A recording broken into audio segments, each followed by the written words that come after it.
Welcome back, dear viewers, and you are still watching The Breakfast Show. And in this segment of our program, we will talk about the U.S.-Africa Leaders Summit, which wrapped up its activities in Washington on the 15th of December. We'll try to know more about the outcome of the summit and the resolutions adopted. Now we are joined over the phone by His Excellency Ambassador Gamal Bayoumi, former Assistant Foreign Minister. Good morning. Good morning. How are you? Great, sir. So, sir, can you shed more light on the outcome of the U.S.-Africa Leaders Summit?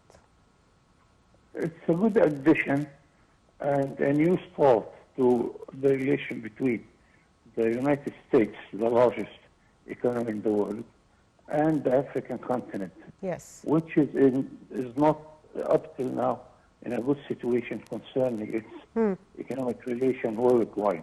Yes. Africa is the poorest country, the poorest continent in the world. Even so, the flow of money from Africa to the whole world, especially to the developed world, is much more than it receives as investment or as the result of its trade. So here comes the Egyptian initiative to more and more investment in Africa, more and more imports from Africa. And we have a good reaction from China, from the European Union, and from Japan. Here is one more friend is coming to give a hand to the African economy.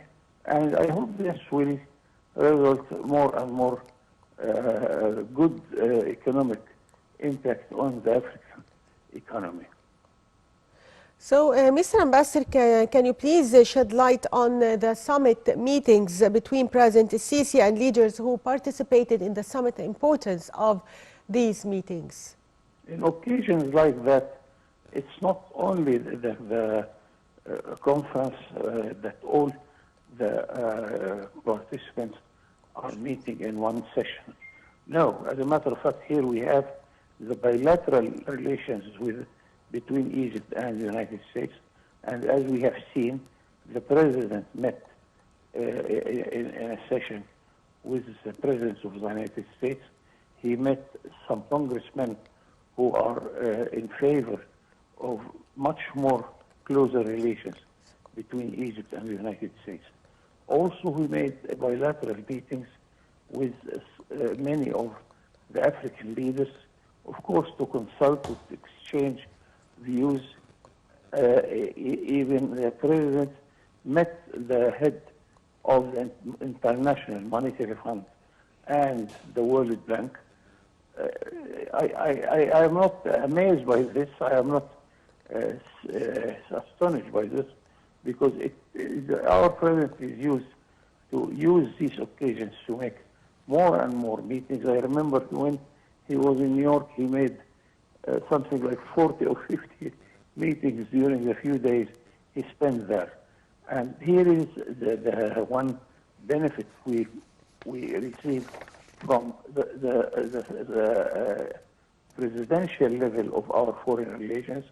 He can, of course, add to our benefit more and more of these meetings.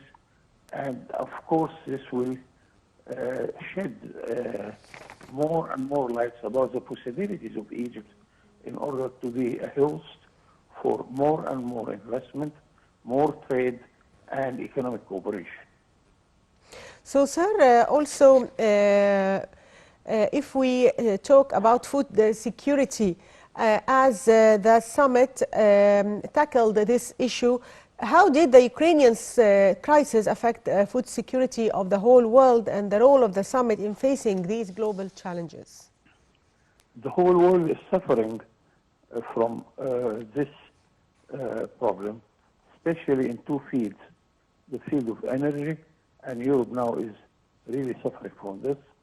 The second, that the supplies of food are affected, of course. But thank God that Egypt's resources for its imports of food is several. So we can replace one or another in this field. But the threat to the international security is huge. And here comes the effort of countries. All the non-aligned worlds like Egypt and some Arab countries, we are trying to resume the problem and to bring the two sides together closer and closer in order to overcome this problem. And the challenge is huge. And thank God that Egypt is a very active country. We have a very ancient diplomacy that have a lot of experience, and we are using all these means and in order to solve these problems and in order to protect our interests, whether in security, in food, or in the energy. And here we are adding positively to the need of the world for energy. We are exporting electricity or exporting gas, even to Europe, which is in great need to those two components. So, Mr. Ambassador, how did the summit emphasize Egypt's important role in promoting stability in the region and in the African continent? We have an old history in the African countries, and we are one of the most representative countries all over the continent. We have embassies everywhere in Africa. This is number one. Number two, that we are the most acceptable face in this continent, because we have long history since the pharaonic time, where if you meet some people here and there in Africa, many people are proud that they came from Egyptian origin. I here recall our meeting with the late King of Swaziland. In their tourist pamphlets, they mentioned that he is coming from Egyptian origin. In the west of Africa also, I have seen tribes in Cameroon and Nigeria. They still keep building their houses like pyramids, and they say they are coming from Egyptian origin. Also, in our recent history, of course, the huge efforts of Gamal Abdel Nasser for the independence of the countries of Africa, and Boutros Ghali, he has a very good name. Now we have a president who is acting very positively towards Africa, and he restored the diplomacy of the presidency, because we lagged it for more than 20 years. Before, we depend only on the ambassadorial and ministerial level. Now the president is everywhere in Africa. He presides the chairmanship of the African Union. Yes. We represented Africa in the Security Council for 3 years. So we are active, we are there, and I think we have better chances than any other country in order to help Africa to solve its internal problem and to establish better relations with the United States, with China, with Europe, and so on.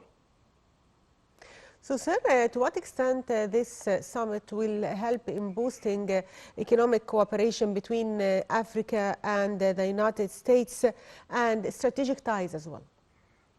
As a matter of fact, the promises the President of the United States gave are satisfactory. $55 billion to help the continent, another $150 million to help the impact of the environment, and so on. So if we make this sort of conference a sort of a way to inspire other countries in order to come and to assist Africa, like European Union, like China, like Japan, all of this, of course, will end for better and better situation in Africa. Yes. Also, sir, the summit followed the UN Climate Change Summit COP27. And the US summit tackled also a response to the climate crisis. So, how do you see the keenness of the leaders on tackling this file? As a matter of fact, Africa is in a position where it doesn't add at all to the carbon in the world, while it suffers from this because, of course, as you will know, those who are adding to the carbon problem in the world are the most industrialized countries like United States itself and China and some European countries. So Africa is suffering from this without adding to the problem at all, and it deserves, of course, to be helped by the donor countries. And we have good promises from Europe, from China, from the United States, and I hope that they will keep their promises because many in our experience, not all the promises are implemented. But we hope that we are in a better situation now to receive more and more support from the donor countries to the African continent.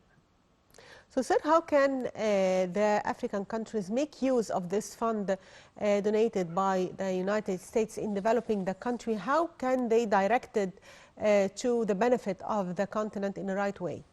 This is a good question because in our experience, sometimes the bureaucracy is a great obstacle to the economic assistance and economic development. But we here depend on the donor himself that he will not spend his money unless on certain agreed projects, and also the international community who can give its experience for both the donor and the recipient in order to make sure that the money is well used in its purpose exactly. Here Egypt has very good reputation that we never receive a sort of economic assistance unless it is very well used in the process and in the aim we are seeking for such a sort of assistance. Yes, sir, also if we talk about the challenges that still face the African continent, how can we overcome these challenges in the coming period and put the African countries on the path to development? It is good that while we are asking for the finance and the money to support us, that we have what I call homework to be done in order to make the best use of the assistance, such as our bureaucracy in Africa is making the whole process going slower and slower. Our banking system must be visited in order to make it according to the standards of the international level. And transport in Africa is not that good. We have to ameliorate the speed of transport, the ways and means of transport, whether it is land, airway, or maritime transport. All these we need to visit, and in order to deserve the money we are receiving in Africa, in order to make the best use of it. Yes. So, sir, also, how can we enhance intra-African trade, and to what extent this cooperation between African countries could enhance development and promote and attract more investors to the continent? It is an easy question, but the answer is not easy. Yes. Because we have many things to be done. As a matter of fact, Africa is importing more than 70% of its need. It doesn't produce much things of what we need. So I always say, if you want to ameliorate trade in Africa, you have to invest in Africa. We need to industrialize our economy in Africa. Food industry, for instance, it's a good start.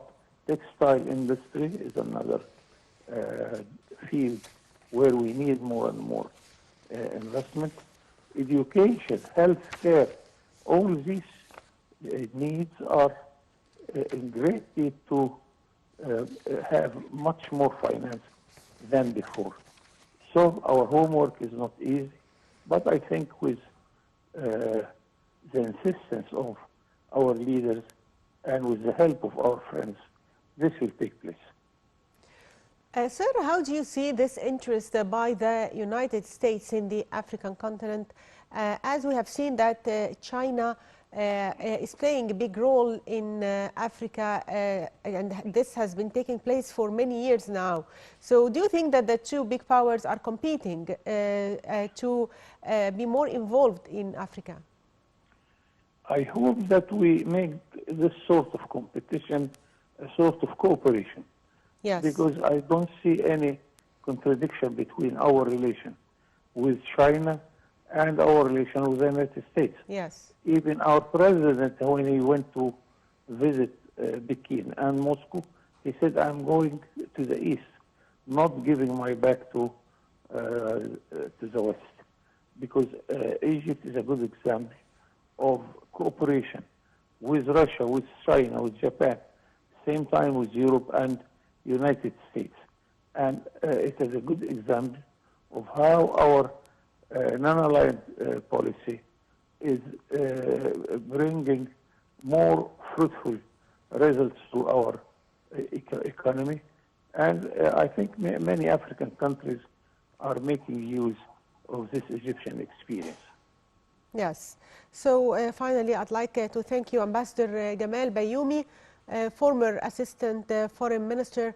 Thank you, sir, for being with us. And it's worth mentioning that President Fattah al-Sisi returned home early in the day after participating in the U.S.-Africa Leaders Summit that took place in Washington from the 13th till the 15th of December.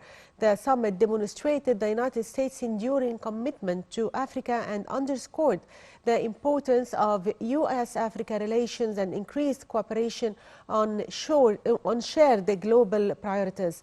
The summit was the biggest international gathering in Washington since before the start of the COVID-19 pandemic. Well, the viewers, a short break, and we'll be back with our second segment for today, so stay tuned.